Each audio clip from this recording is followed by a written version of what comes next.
You're listening to Ken Hudnall. This is the Ken Hudnall Show. Coming to you from our studios right here in exciting El Paso, Texas. Gateway to the Old West and the most haunted city in the country. What day is February 19th? The 50th day of the year. Only 315 days remain to the year, so this year's over with. Holidays, observances. National Arabian Horse Day. Used to have one of those in my misspent youth. National Chocolate Mint Day and a National Tug of War Day. Constantin Brancusi Day. He's a renowned sculptor who created modern art. National Airboat Day, especially if you live in Florida. Iwo Jima Day. National Vet Girls Rock Day. The celebrates the contribution of women veterans in the U.S. military. U.S. Coast Guard Reserve Birthday. National Lash Day. Talking about the eyelashes. Prevent Plagiarism Day. A lot of folks try to steal the stuff that I write. National Hickey Day. National Whippet Day. Shivaji Jayanti, commemorating a great Indian warrior and leader who fought against injustice and oppression. Real Bread Week. Cancer Prevention Action Week. Love Teaching Week. National Entrepreneurship Week. Through the Chew. Alzheimer's Disease and Dementia Care Staff Education Week. Duchenne Muscular Dystrophy Awareness Week. Future Farmers of America Week. Balnaye Festival. Venice Carnival. Build a Better Trade Show Image Week. National Pancake Week. Make Mine Chocolate. Hockey Week across America. National Green Week. Bird Health Awareness Week. National Engineers Week. Brotherhood and Sisterhood Week. National Nest Box Week. If you want more birds in your yard, put up some birdhouses. National Condom Week. I'm not talking about $50 million worth of it going to Gaza either. Take your family to school week. Famous people born on this date. Benicio del Toro. A renowned actor. Had quite an interesting career. He's currently not quite 58 years old.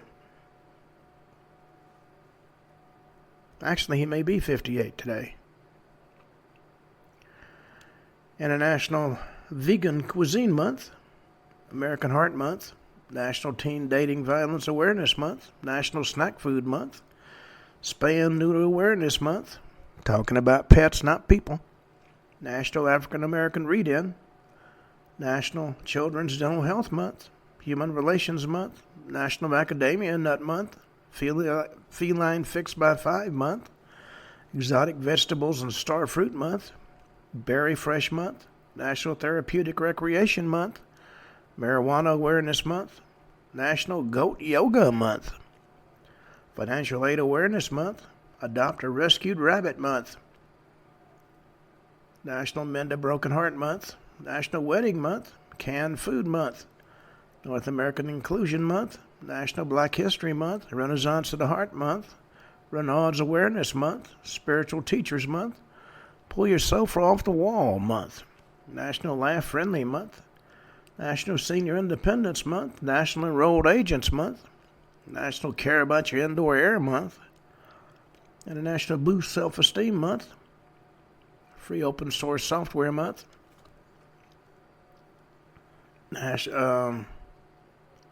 From Africa to Virginia Month, National Sweet Potato Month, National Avocado and Banana Month, Fabulous Florida Strawberry Month, National Cancer Prevention Month, Cholangiocarcinoma Awareness Month, Spunky Old Broads Month, National Blobbuster Month, Ethnic Equality Month, National Cat Health Month, Humpback Whale Awareness Month, Dog Training Education Month, National Prevent a Litter Month, Declutter for a Cause Month, Creative Romance Month, and the Fair to Remember Month, National Women Inventors Month, National Embroidery Month, Youth Leadership Month, Haiku Writing Month, Love the Bus Month, Jobs and Golf Month, Potato Lovers Month, Celebration of Chocolate Month, Barley Month, Wise Healthcare Consumer Month, National Self-Check Month, National Condom Month, Pet Dental Health Month, National Parent Leadership Month, Relationship Wellness Month,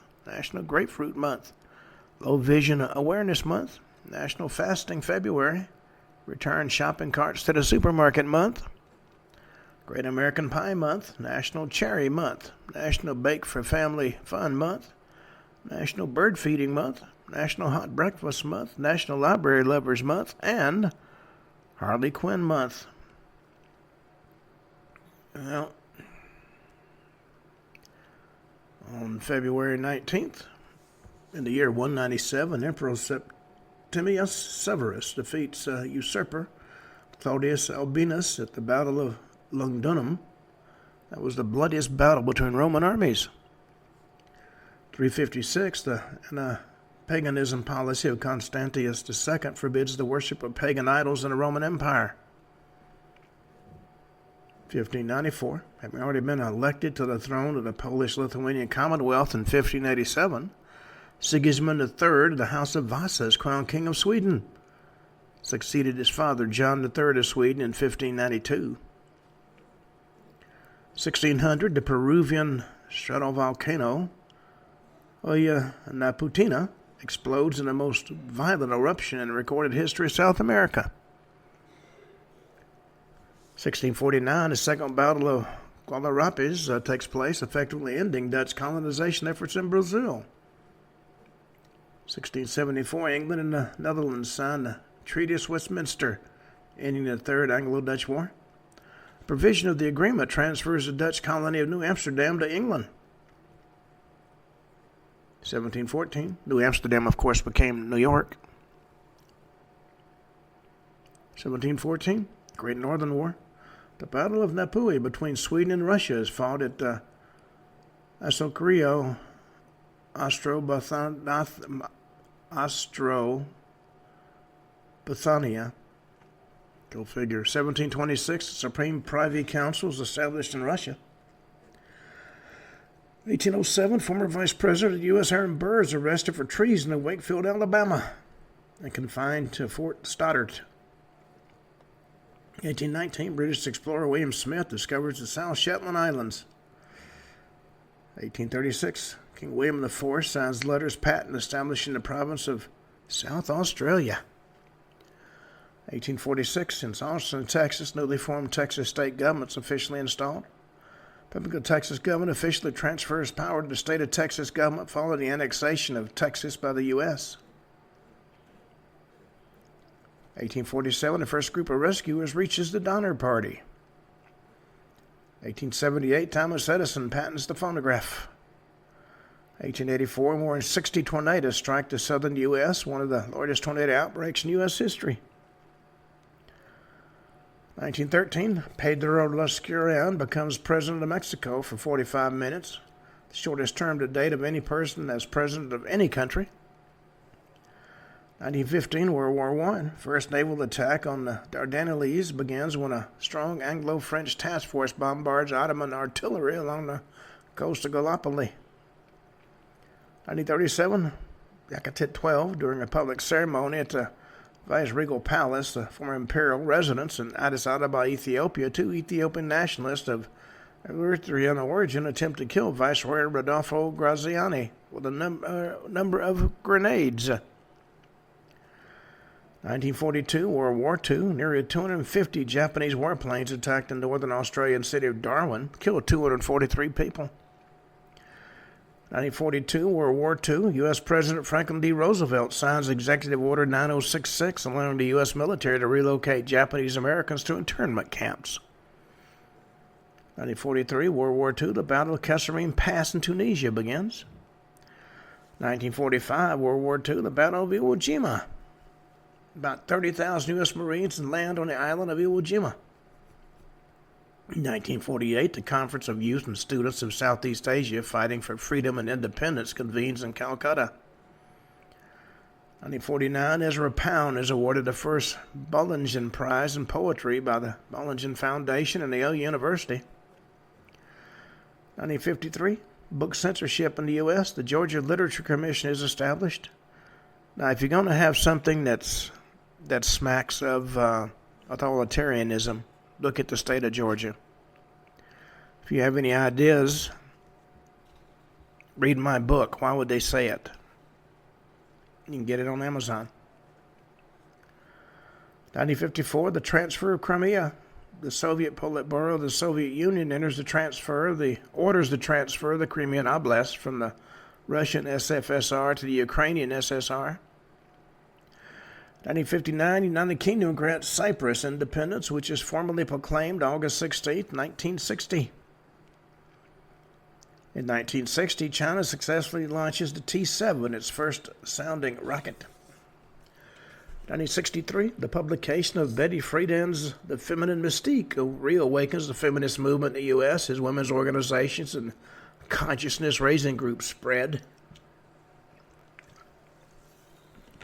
1965, Colonel Nam Thao of the Army of the Republic of Vietnam and a communist spy for the North Vietnamese Viet Minh, along with Generals Lam Van Phat and Tran Trinh Kim, all Catholics, attempt a coup against the military junta of the Buddhist Nguyen Khan. 1976, Executive Order 9066, that led to the relocation of Japanese Americans to internment camps, is rescinded by President Gerald Ford's Proclamation 4417. 1978, Egyptian forces raid Larnaca International Airport in an attempt to intervene in a hijacking without authorization from the Republic of Cyprus authorities. Cypriot National Guard and police forces killed 15 Egyptian commandos and destroyed the Egyptian C-130 transport plane in open combat. 1985, William Schroeder becomes the first recipient of an artificial heart to leave the hospital. 1985, a Boeing 727 operating as Iberia Flight 610 crashes Mount Oiz in Spain, killing 148. The deadliest accident to occur in Iberia's history and the deadliest in Basque County to occur. 1986, Karapatu massacre. The Sri Lankan army massacres 80 Tamil farm workers in eastern Sri Lanka. 1988, a Fairchild Swearingen Metro liner operating as Aviair Flight 3378 crashes in Cary, North Carolina, killed 12 people. 1989, Flying Tiger Line Flight 66 crashes into a hill near Sultan Abdul Aziz Shah Airport in Malaysia, killed 4 people. 2002, NASA Mars Odyssey space probe begins to map the surface of Mars using its thermal emission imaging system. 2003, an Ilyushin Tu-76 military aircraft crashes near Kerman in Iran, killed 275. 2006, a methane explosion at a coal mine near Nuevo Luzita, Mexico, kills 65 miners. 2011, the debut exhibition of the Belatung shipwreck, containing the largest collection of Tang Dynasty artifacts found in one location, begins in Singapore. 2012, 44 people were killed in a prison brawl in Apodaca, Nuevo Leon, Mexico. 2020, 9 people were killed in 2 domestic terrorist shootings in Hanau, Hesse, Germany. And in 2021, Maya Chu Kain, a 19-year-old protester, becomes the first known casualty of the Van coup protest that formed in response to the 2021 Myanmar coup d'etat. Well, that took care of our history segment. Hit a couple of the more well-known news stories. Chuck Schumer, top Democrat, is spotted in a photo with Chinese Communist Party officials, is warning swirl about China influence on American activities.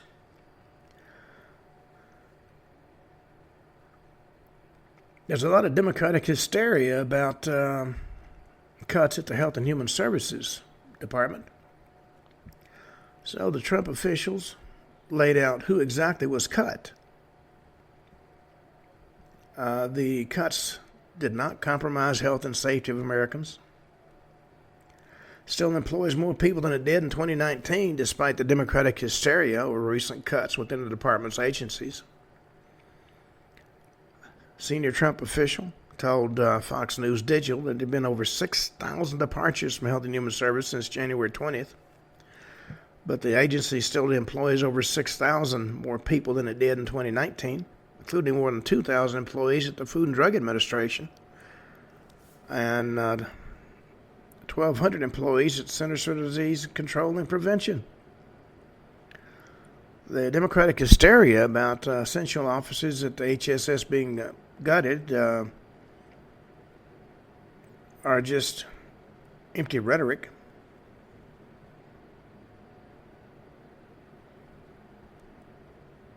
Vice President Vance's Munich speech praised his Churchillian. At the same time, CBS host faces criticism for his response.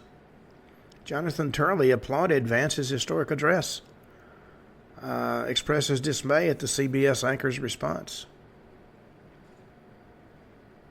Now, Turley, as you may not know, is a constitutional scholar, and he praised Vance for criticizing German censorship laws during his speech at the Munich Security Conference.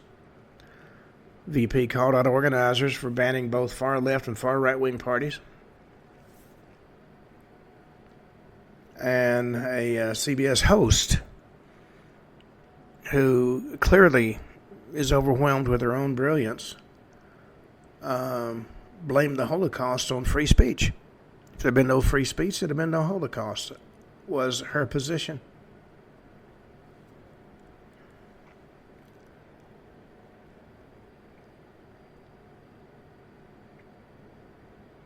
There was an interview between President Trump and Elon Musk and Hannity,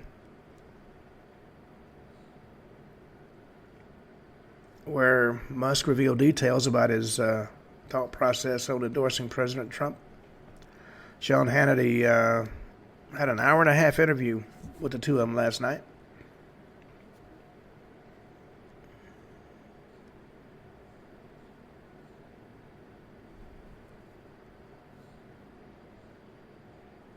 CNN anchor was surprised when the former Social Security official who was being interviewed laughed off any idea about fraud in Social Security. It was former Social Security Commissioner Martin O'Malley.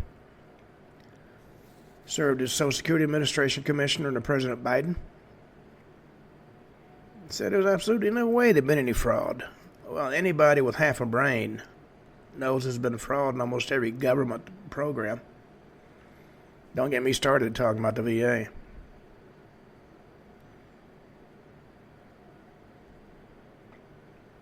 Dalton, Illinois Mayor Tiffany Henyard been hit with federal lawsuit over a brawl that broke out at a meeting.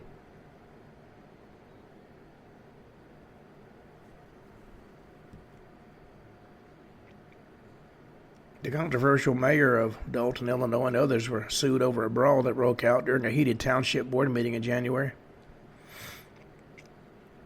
Mayor Tiffany Henyard has been plagued with scandal.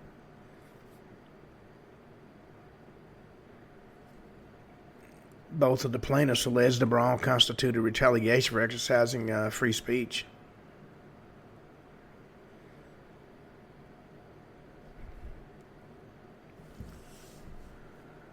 The electric vehicle maker Nikola files for Chapter 11 bankruptcy protection. It's based out of Phoenix, Arizona. It's been in business about 10 years. The average individual cannot afford to buy an electric vehicle.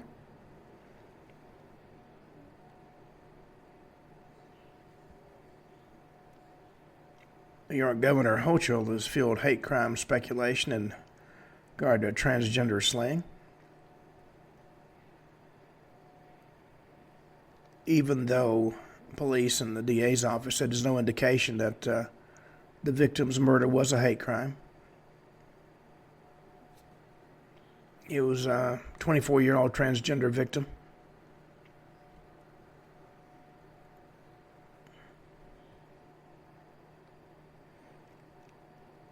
Trump came out in favor of free elections in Ukraine, and Ukraine's president wasn't having it.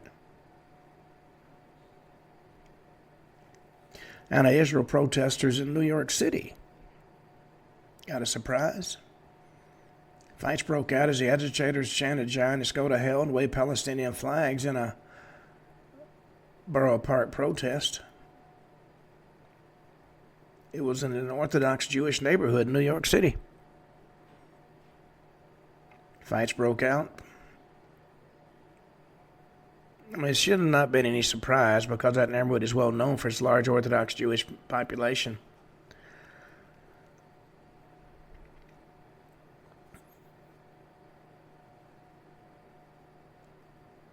A federal judge temporarily stopped Trump's administration from firing 11 intelligence officials assigned to DEI programs. Of course, federal judges are blessed by God with more intelligence than the rest of us.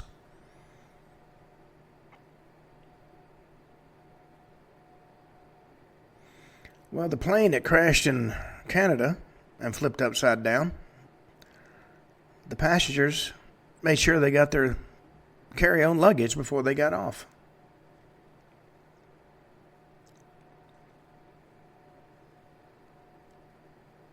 Major K Street in Washington, D.C., which is known for being the home to top lobbying groups,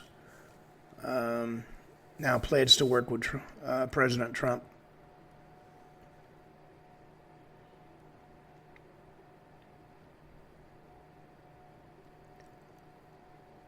Border state officials in the U.S. put the cartels on notice. They're waiting a green light to take major action against them. The cartel's biggest supporter in Congress, of course, is, surprise, surprise, AOC.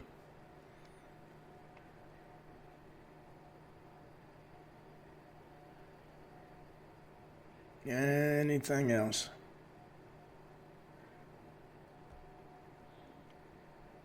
A chandelier from the Titanic that hung in a first-class smoking lounge has been salvaged and is heading for a museum. It spent decades on the ocean floor. The Liberty Science Center in Jersey City, New Jersey is going to hold a display. It's called Titanic, the Artifact Collection. It's one of nearly 250 artifacts taken off the Titanic.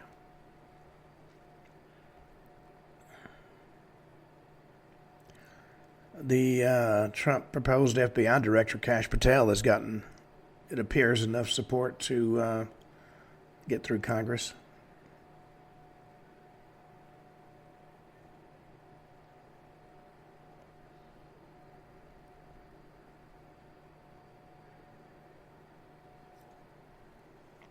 Now, let's see.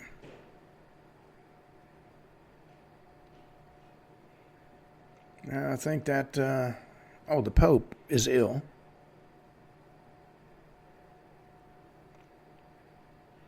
U.S. Conference of Catholic Bishops has sued the president over immigration and refugee funding freeze. We should be using even a bigger shovel to shovel the money out to him.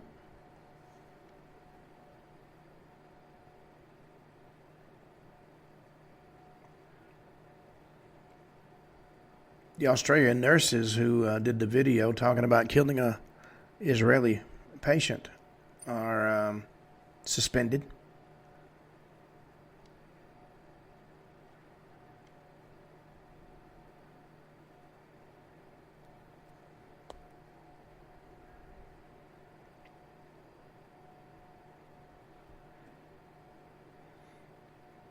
Well, Let's see. President Trump just signed an executive order making in vitro fertilization more affordable and cutting the red tape, which a lot of prominent women welcomed. All right.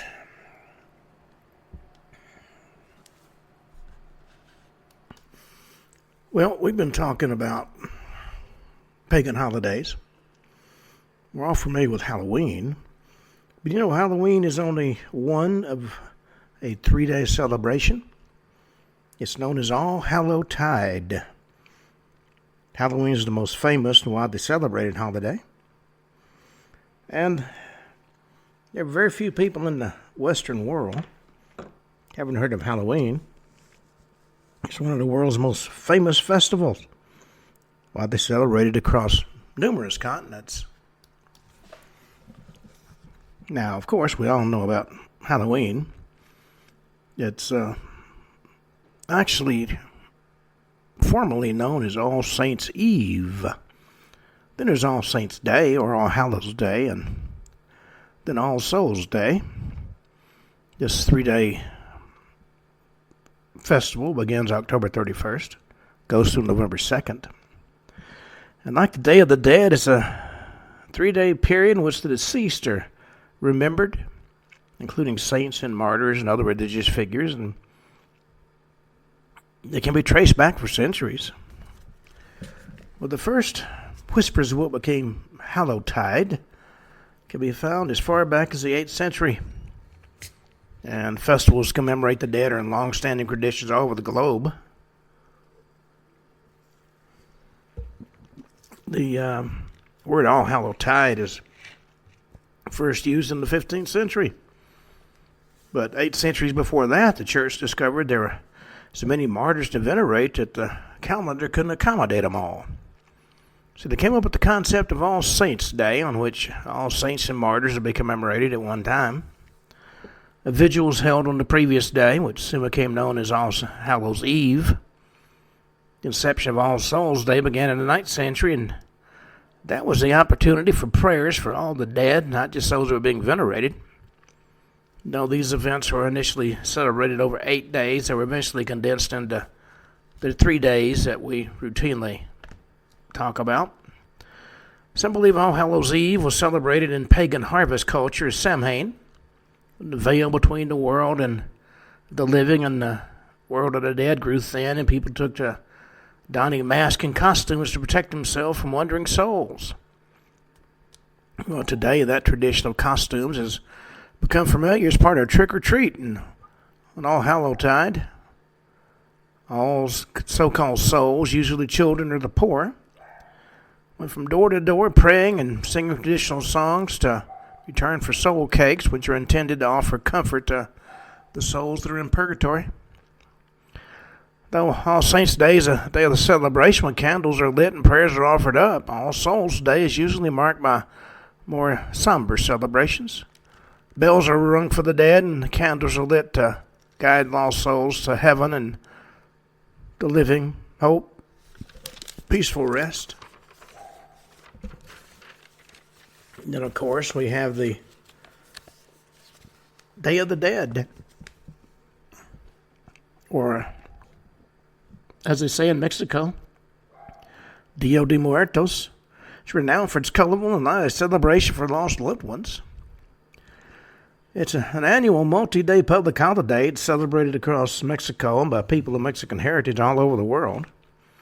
You know, it's intended to honor the dead. It's far from mournful. It's instead known for its color and celebration. Families and friends gather to remember their deceased loved ones with parties and believing the spirits of the dead return to celebrate with them during the days and nights of the festival. Now, the Day of the Dead has been celebrated in Mexico for centuries. And it reflects the Mexican belief that death is simply one more part of the natural cycle of all humans that we all have to go through. Before the Spanish conquest of Mexico in the 16th century, the holiday was celebrated in early summer. But as years passed, it shifted in the calendar to coincide with the Christian celebration of All Hallowtide. And it's now marked for 3 days, from October 31st to November 2nd. And although northern Mexico traditionally didn't celebrate the festival due to observing its own indigenous traditions, by the 20th century, the Day of the Dead was a nationwide event. On the 3 days in question, family and friends come together at the graves of their loved ones in the spirit of rejoicing. And here they build brightly painted altars called ofrendas, which are decorated with sugar skulls, or calaveras, and specially written poems for the event. They layer the altars with flowers, including Mexican marigolds, traditionally the flowers of the dead, not to mention the deceased's favorite refreshments and treasured personal belongings. As the days draw on, the festival goers share prayers and stories about the deceased in an atmosphere not of sadness but of joy. The belief that laughter and happiness will encourage the souls of the dead to join the party. And although offerings of food are consumed by attendees, they believe the spirits of the dead have already dined on the spiritual essences of the offerings. So the food no longer has any nutritional value for the living. The origin of the Day of the Dead can be found in ancient festivals that date back more than 3,000 years, and most notably an Aztec festival that celebrated the goddess Mictlantecuhtli, the Lady of the Dead. Planning for the events is serious business. On the 3 days in question, a lot of folks spend the nights at the graves as well, making the most of the chance to reconnect with their lost loved ones. And who knows who you're going to meet hanging around the cemetery. Well, from the Mexican Day of the Dead, let's turn to an event the Native Americans referred to as the ghost dance. They believed that ritual would summon the spirits of the dead for the good of all their people. The ghost dance, also known as Natia, entered Native American spiritual practices in 1890 when Native Americans were desperately in need of hope. And they found it in Wovoka, the spiritual leader of the Northern Paiute people of Nevada. The ghost dance originated in Wovoka's dream of a new and bountiful earth in which the Northern Paiute lived in peace, ascending to the sky with their ancestors as the world was born. They reached this new world by performing a traditional circle dance, during which they entered a state of religious ecstasy, able to summon the spirits of their ancient ancestors. And this dance also worked to banish white settlers and brought harmony to the Native Americans. Well, Wovoka believed that he was the Messiah, and he had a duty to ready his people for their salvation. And central to this was the retreat of white settlers and the peaceful collaboration of different tribes to create a moral and prosperous society. Well, as you might imagine, soon the ghost dance spread outside of Nevada, becoming part of Native American ritual across the country. Every tribe added its own subtle elements, but common to all was the belief the dance would call the spirits of the dead to their aid and create a new earth for them to enjoy, which would be reborn before their eyes as they danced in the air with the spirits. Well, Wovoka was the acknowledged expert in the movement, and people traveled across the country to Nevada to hear his teachings. Under his guidance, they learned that they should share a feast and dance in circles for 4 days and nights. On the 5th day, the dancers bathed before returning to their homes until 6 weeks later they repeated that ritual. When word of the popularity of the ghost dance reached the Bureau of Indian Affairs, agents believed that its central promise that white settlers would be banished from Native American lands could be interpreted as a call to arms. In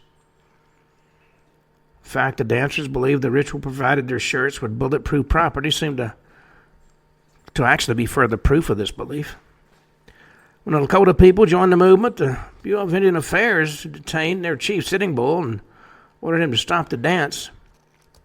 In an ensuing confrontation, Sitting Bull was killed, and his death led to the Wounded Knee Massacre in 1890, where U.S. soldiers fired on the Lakota people, killed and injured hundreds.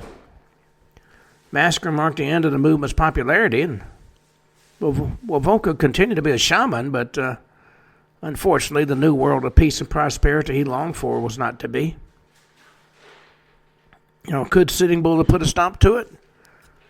Well, probably not, but that was the belief of the Bureau of Indian Affairs, which was never known for its brilliance in how it dealt with the Native Americans. Well, another aspect of what you might term ghost lore are seances. Now, seances are widely seen as showmanship and hoaxes by a lot of folks, but the origins of the practice are actually rooted in religion. I'm talking specifically about spiritualism. Now, seances can be traced back to the 3rd century, and even then they were closely related to occult practices and feared by non-believers. And the word seance comes directly from the French séance, meaning seat and session, from the old French séjour, meaning to sit. So if you're ever holding a seance and not all the participants are sitting down, it's technically not a seance. Seances were and are used as a method of contacting the spirit world and talking to those who are no longer with us. Proper seances can be traced back to the 3rd century, and as I said, even back then, were related to occult practices. It wasn't until the 19th century that the popularity of seances began to balloon. Popularity came with the creation of the religion spiritualism, which founding sisters Kate and Margaret Fox quickly became popular for holding public seances in New York with the aim of contacting the dead. Over the years, 5 different types of seances have been developed. Religious seances, which are used during services as a way of communicating with living personalities in the spirit world. Spiritualists who discuss these living personalities refer to them as receiving messages. There's stage mediumship seances, which are held on a stage in front of a paying audience. There's leader-assisted seances where a small group usually gather around a table, and it's led by a medium who's actually the leader or the conductor of this event. There's informal social seances, which involve neither a leader nor any kind of religious context. And then there are spiritualist seances, during which a medium connects with the spirit world, and everybody present interacts and speaks with the personalities they believe they've summoned. Some of the most famous seances of that particular era include those held by First Lady Mary Todd Lincoln, who organized several seances in the White House while grieving for the loss of her son. They were extremely high profile and were attended by her husband, President Abraham Lincoln, as well as a number of other prominent members of U.S. high society. Scientists, skeptics, and atheists have always had more than their share of doubts about the validity of seances. Already the seance took a massive blow in 1887 when the Sabert Commission and its investigation into the number of respected spiritualist mediums. Their report described them as frauds and showmen. Outside of slumber parties, seances are still being used as part of the religious services of spiritualist, spiritist, and espiritismo churches to this day. But they usually place more emphasis on the spiritual aspect than on the showmanship. I observed a couple of seances when I was in college, and everything from spirit bugles to messages that actually contained information nobody at the event knew. There was good and there was bad.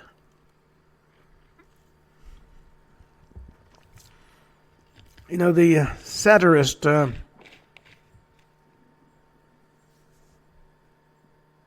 mocked the idea of contacting the dead. During a seance, people typically gather around a table to participate. And as I said, the seance is led by a medium believed to be able to communicate with the dead.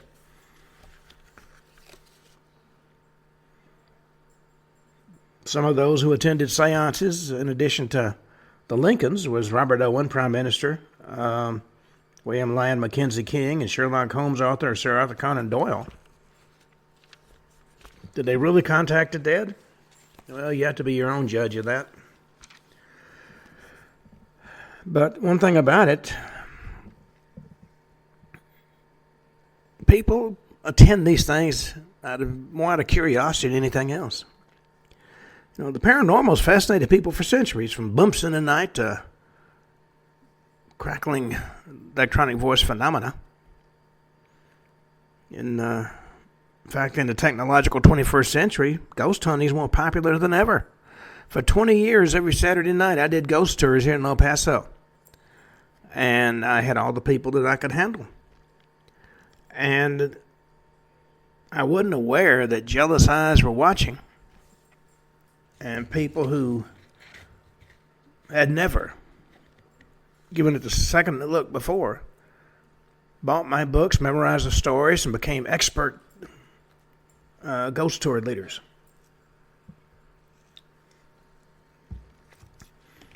You know, whether it's paranormal investigations with vans full of expensive technology or old-fashioned ghost hunters with more than a flashlight, search for ghosts is as popular as it's ever been. And it's big business for some, with television and commercial ghost hunts making stars of investigators. And for others, it's a bit of fun. In our search for the truth, believers and skeptics alike employ everything from clairvoyance to the latest digital technology, with every discovery analyzed to prove whether death is really the end or if it's merely a transition, if you will. Though for most ghost hunters, the supernatural is nothing but a hobby, others have made it their career. When it comes to these professional investigators, Britain's most famous is undoubtedly Harry Price. He was a member of the Society of Psychical Research, founder of the rival National Laboratory of Psychical Research, and the figurehead of the Ghost Club. Price's paranormal career spanned the first half of the 20th century. His investigations are a far cry from the excitable scenes we see on paranormal TV shows, although he did believe in the supernatural. And he did this while exposing fraudulent mediums, fake electroplasmic photographs, and hoax hauntings. His most famous investigation was undertaken at Essex's notorious Borley Rectory, reputed to be, before it was destroyed by fire, to be the most haunted place in Britain. And Borley was Price's pet project, and his books on the subject did much to build the legend that sprang up around the rectory. Though many of his... the peanut gallery is tuning up again.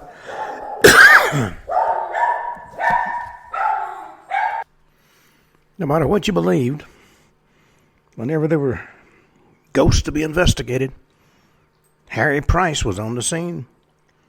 Newspapers are quick to quote his take on the supernatural events.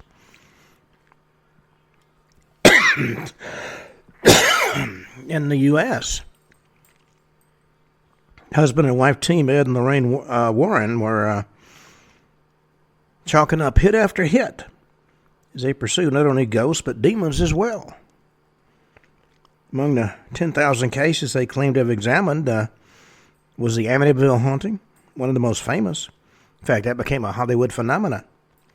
The couple even went on to the record to claim that a prisoner convicted of manslaughter had been acting under demonic influence when they committed the crime. Now, that didn't get his freedom, but the case did nothing to harm the Warrens' credibility. Their names are familiar to a whole new generation thanks to the Conjuring film series, which the Warrens take on everything from the supposedly true story of the Enfield poltergeist to a fictional demonic nun. No, they're both dead now, and the films based on their career show no signs of stopping anytime soon. Of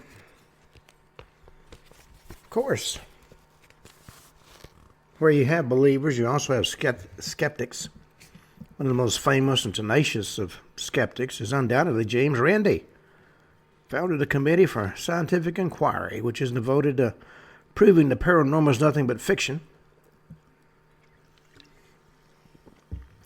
From orbs to seances and everything in between. Headline-grabbing skeptics analyze and interrogate paranormal evidence using what they call rigorous scientific methods. For more than 50 years, Randy offered $1 million to anybody who could demonstrate paranormal phenomena in laboratory conditions. And in the more than 50 years that challenge was open, and despite more than 1,000 candidates coming forward, nobody ever won the prize. Paranormal investigation today use modern technology such as, just as their forebears called on table tapping to make contact with the other world. Even companies devoted to supplying technological investigation tools, including video cameras, digital thermometers to monitor temperature spikes, and all-important EMF meters. Can't be a ghost investigator without an EMF meter. Some investigators claim spirits cause fluctuations in the electromagnetic field in a haunted location, and they watch the digital meters for anomalies. Skeptics and investigators alike admit that fluctuations can be caused by any number of other things, including mobile phones and radio signals. But to some ghost hunters, they provide positive proof of a nearby phantom.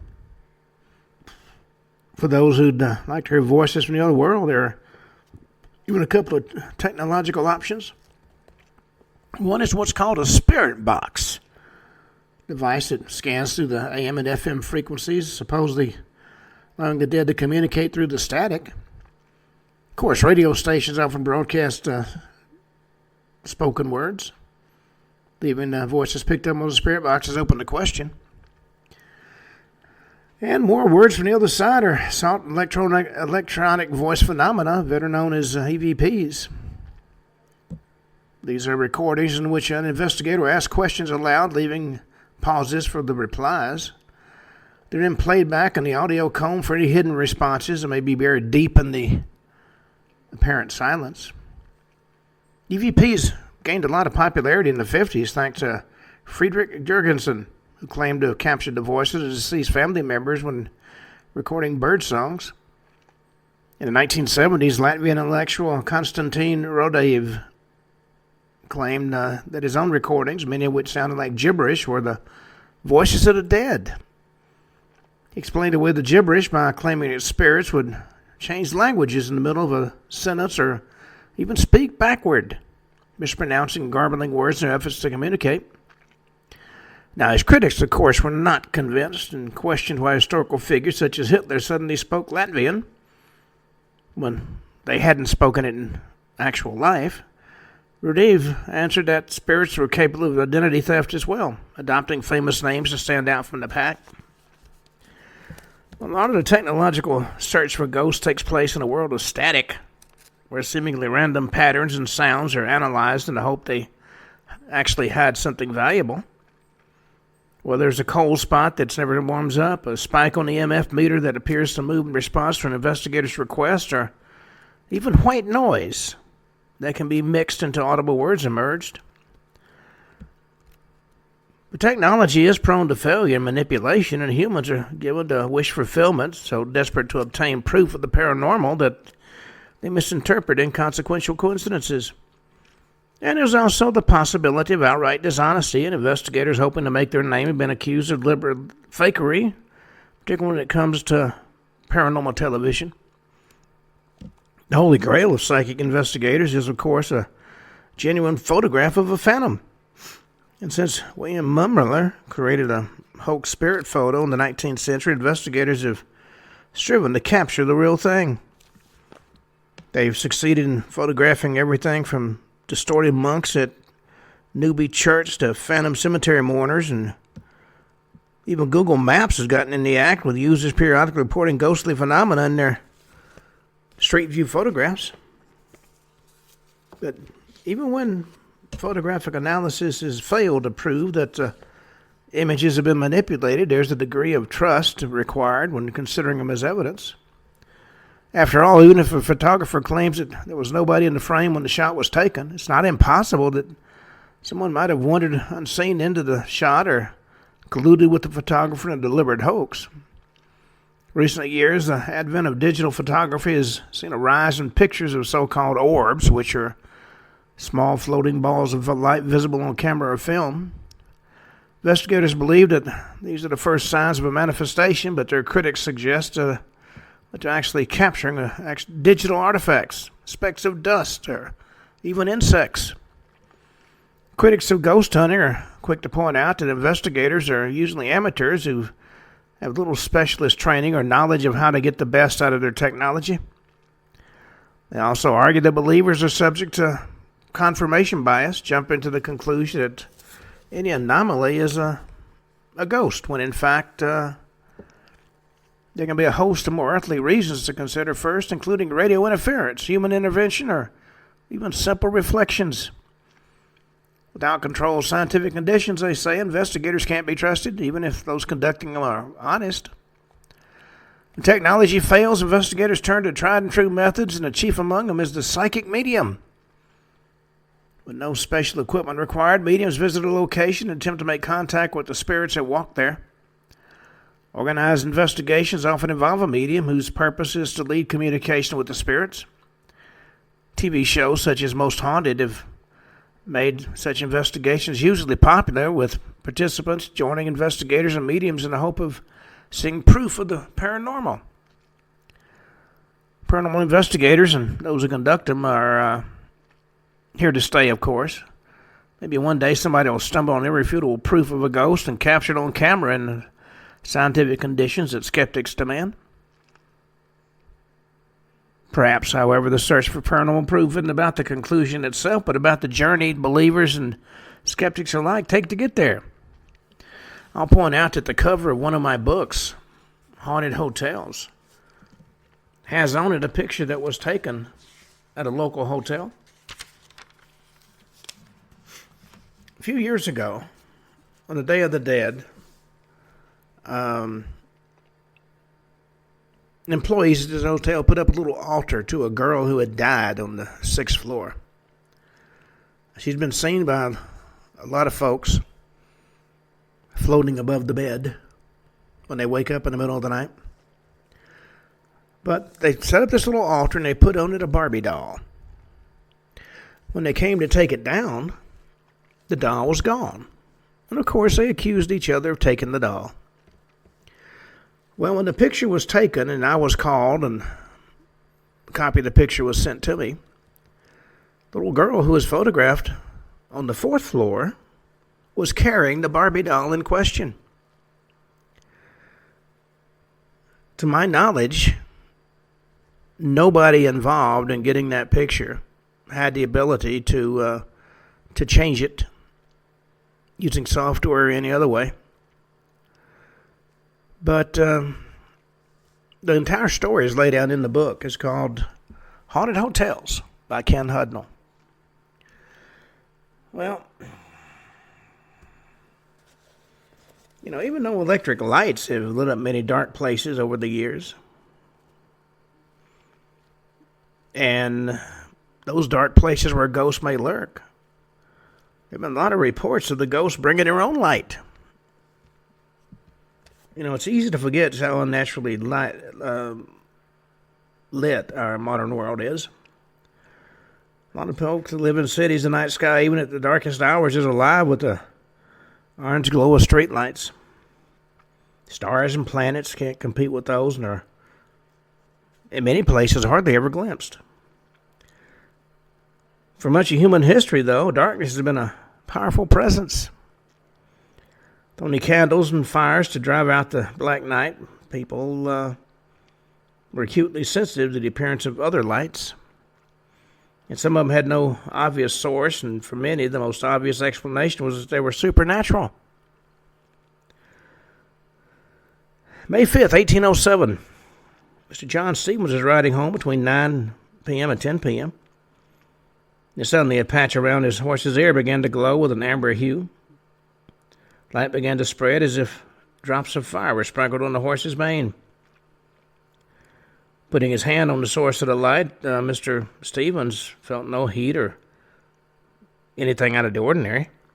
Newspaper article about this event, no doubt that this was a case of ignis fatuus, or what's more vulgarly called will-o'-the-wisp. While the educated may have been happy to cover their lack of understanding by calling all unexplained lights ignis fatui, foolish fires, did nothing to stop many people seeing these ghostly light shows. I remember when I was about 14, my parents had bought a new house. Nobody had lived on that in that house before us. But I found out that one end of the house was built on what had been an Indian burial ground, which, of course, was fascinating to contemplate.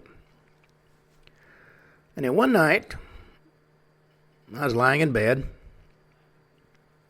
and suddenly in the middle of the room was a greenish glow, about as big as a silver dollar.